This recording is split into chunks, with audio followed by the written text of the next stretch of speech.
अस्सलाम वालेकुम स्टूडेंट्स, क्या हाल है। Welcome to my channel home tutor by Junaira. उम्मीद है आप लोग खैरियत से होंगे, सेफ़ होंगे, अपने घर में होंगे। बच्चे आज हम लेक्चर लेंगे वो है नाइन्थ का। ठीक है, नाइन्थ का काफ़ी अर्से बाद जो है हम ले रहे हैं लेक्चर।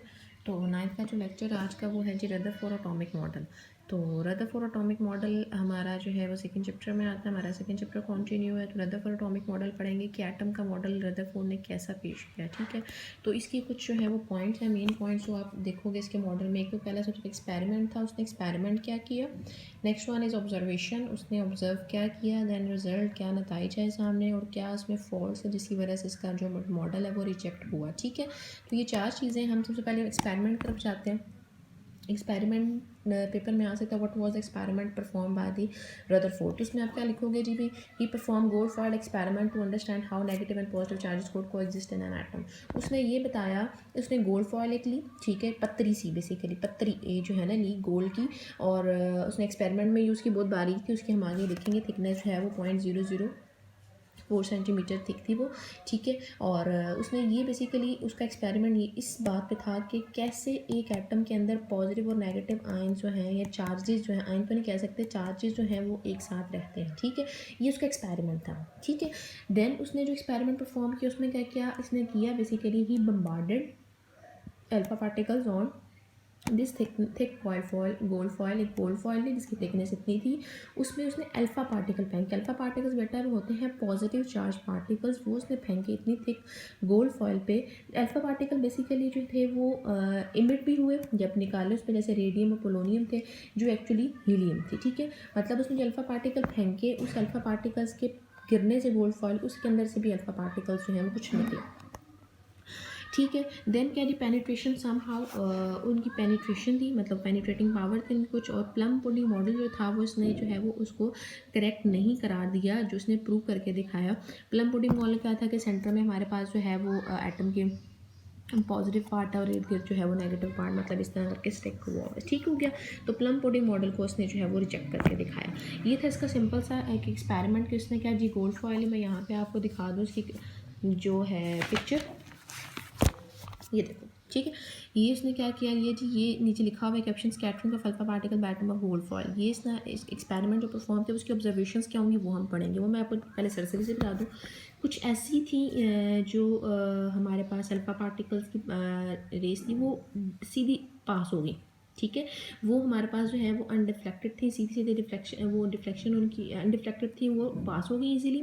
कुछ जो है सेंटर में से, इससे उसने कहा कि भाई सेंट्रल हिस्सा जो है एटम का वो एम्प्टी है, जो इसकी वजह से इजीली वो पास होगी। देखो ये इजीली पास हो रही है। ठीक है, तो सेंटर में से पास हो रही है, तो उसने कहा कि भाई सेंट्रल पार्ट जो है वो एम्प्टी है एटम का। ठीक है, दूसरी बात जो उसने की, उसने कहा कि भाई कुछ जो डिफ्लेक्ट हो रही है, उसके डिफ्लेक्ट होने की मदद ये चलता है कि उसका कोई ऑपोजिट चार्ज भी वहाँ पे पाया जा रहा है। ठीक है, देन उसने क्या बात की, उसने कहा कि इलेक्ट्रॉन जो है वो, ये जो नेगेटिव चार्ज है, इलेक्ट्रॉन जो है वो रिवॉल्व करते हैं न्यूक्लियस के गिर्द में। ठीक है, और कुछ जो थी वो बहुत बड़े एंगल से डिफ्लेक्ट हो रही थी और कुछ जो थी वो अनडिफ्लेक्टेड थी, सीधा सीधा पास करती। मेजोरिटी अनडिफ्लेक्टेड थी। ऑब्जर्वेशन जल्दी जल्दी आप हम पर देख लेते हैं। पहली ऑब्जर्वेशन थी all the particle pass through the foil undeflected. Almost word use किया जाएगा कि तकरीबन हर पार्टिकल जो थी वो अनडिफ्लेक्टेड थी, पास मतलब सीधा सीधा पास होगी।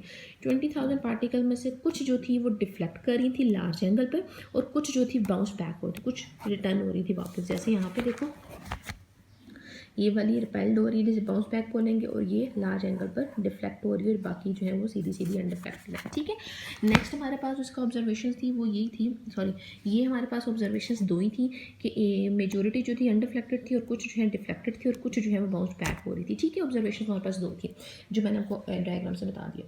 नेक्स्ट हमारे पास है जी रिजल्ट। अब रिजल्ट के सामने आए थे, few were deflected show the positive centre of atom. अब जो डिफ्लेक्ट हो रही थी सीधी सीधी जो मतलब उसे टकरा कर वापस आ रही, उसका मतलब ये था कि सेंट्रल पार्ट में भी पॉजिटिव आयन है। क्यों पॉजिटिव चार्ज है, क्यों, क्योंकि मैंने आपको बताया कि अल्फ़ा पार्टिकल्स जो होती हैं वो हमारे पास क्या होता है जी, पॉजिटिव चार्ज होती है। ठीक है, तो पॉजिटिव चार्ज जब टकराएंगी और टकरा कर वापस आएंगी, इसका मतलब है आगे भी क्या चीज़ है, पॉजिटिव चार्ज है। तो उन्होंने कहा कि पॉजिटिव चार्ज सेंटर है एटम का, जिसकी वजह से जो है वो डिफ्लेक्ट हो रही हैं। और कुछ जो डिफ्लेक्ट हो रही हैं उससे ये साबित हो रहा है कि न्यूक्लियस जो है वो बहुत छोटा है, मतलब न्यूक्लियस जो है अपने अंदर से पास करने की कैपेसिटी नहीं रख रहा। थर्ड वन है कि जो कम्प्लीटली रिबाउंस हो रही है, उसका मतलब है न्यूक्लियस हार्ड और डेंस है। जो बिल्कुल ही इनको पास नहीं करने दे रहा। ठीक हो गया। दो बातें सामने आ गई कि न्यूक्लियस एक स्मॉल है जो ये डिफ्लेक्ट हो रही है, और दूसरी जो बिल्कुल ही करीब बाउंस हो रही है, सही साबित हो रहा है कि न्यूक्लियस जो है हार्ड और डेंस है। और मेजोरिटी जो अनडिफ्लेक्टेड हो रही है, सही साबित हो रहा है कि न्यूक्लियस क्या है जी, एम्प्टी है, जिसमें से जगह है तो आसानी से पास कर रही है।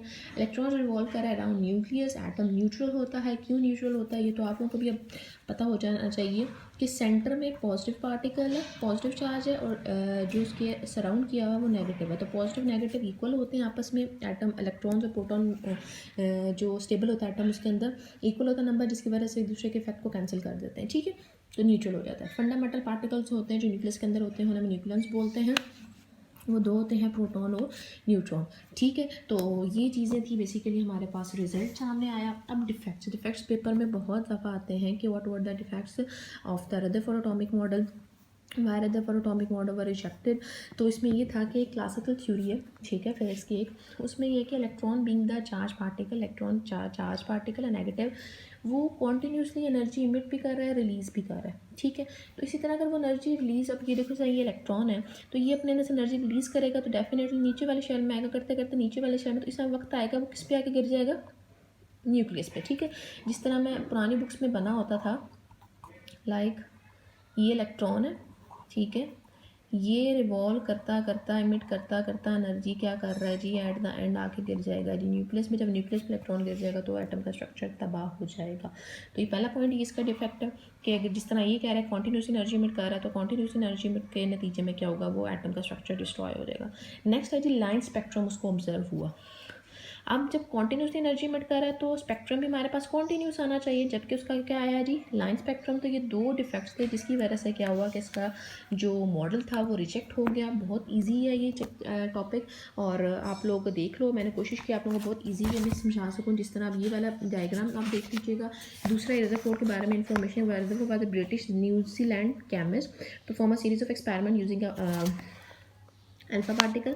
He won the 1908 Nobel Prize in Chemistry. 1911 में he proposed a nuclear model and performed the experiment to split atom, and because of his great contribution he is considered the father of nuclear sciences. अभी paper में आ सकता है who was the father of nuclear sciences, तो आप उसमें लिखोगे Rutherford. ठीक हो गया। फिर ये डिफेक्ट्स और कुछ क्वेश्चन है नीचे।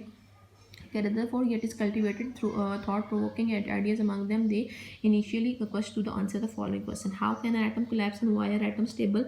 Atom stable कैसे और collapse क्यों कर रहा है? Why does an atom give line spectrum? ये कुछ क्वेश्चन थे जिसकी बेस पे इसका मॉडल जो है वो रिजेक्ट हुआ। तो scientist consider that there must be another model, it indicate that Rutherford model was not perfect. तो ये बहुत ईजी था, मतलब टॉपिक्स में कुछ पूछ रहा हूँ आप लोगों ने तो पूछ लीजिएगा, और अपना ख्याल रखिएगा, दुआ में याद रखिएगा। फी मान अल्लाह।